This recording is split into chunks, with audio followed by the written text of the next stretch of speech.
সুখবর সুখবর সুখবর, যারা এনটিআরসি এর মাধ্যমে বেসরকারি শিক্ষা প্রতিষ্ঠানে শিক্ষক হতে চান তাদের জন্য সুখবর। 18তম শিক্ষক নিবন্ধনের চূড়ান্ত ফলাফল প্রকাশ করা হয়েছে গতকাল।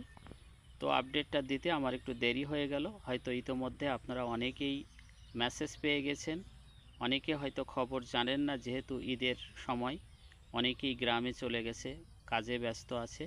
তো আপনাদের জন্য সংক্ষিপ্ত একটি বার্তা নিয়ে আসলাম অষ্টাদশ শিক্ষক নিবন্ধনের চূড়ান্ত ফলাফলের। গতকাল ফলাফল প্রকাশ করা হয়েছে। এখানে দেখুন বিজ্ঞপ্তিতে কি বলা হচ্ছে। বিজ্ঞপ্তি: অষ্টাদশ শিক্ষক নিবন্ধন পরীক্ষা 2023-এর লিখিত মৌখিক পরীক্ষার ফলাফলের ভিত্তিতে উত্তীর্ণ প্রার্থীদের চূড়ান্ত ফলাফল সংক্রান্ত বিজ্ঞপ্তি।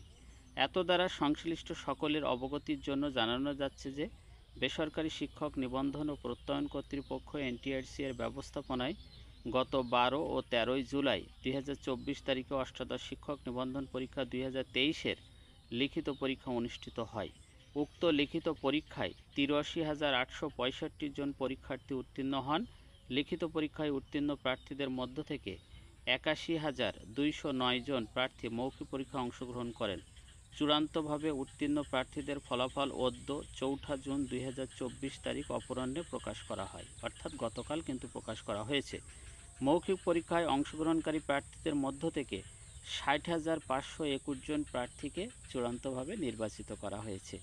এটা কিন্তু রেকর্ড সংখ্যক। এবং এখানে আরেকটা কথা বলছে, যদি আপনারা টেকনিক্যাল কোনো কারণে মেসেজ না পেয়ে থাকেন, অবশ্যই ntrca.telecom.com.bd এই লিঙ্কে গিয়ে আপনাদের রোল নাম্বার দিয়ে সার্চ করলে আপনারা রেজাল্টটা জানতে পারবেন। তো 18তম শিক্ষক নিবন্ধনে যারা চূড়ান্তভাবে উত্তীর্ণ হয়েছেন তাদেরকে অভিনন্দন, এবং আমরা আশা রাখছি খুব শীঘ্র ষষ্ঠ গণবিজ্ঞপ্তির মাধ্যমে আপনাদের দীর্ঘদিনের স্বপ্ন পূরণ হতে চলেছে। তো খুব শীঘ্রই অন্যান্য আপডেটগুলো নিয়ে আসব। অবশ্যই আমার এই চ্যানেলটিকে সাবস্ক্রাইব করে পাশে থাকবেন। আশা করি অথেন্টিক যে নিউজগুলো আপনারা পেয়ে যাবেন। সবাই ভালো থাকবেন, সুস্থ থাকবেন।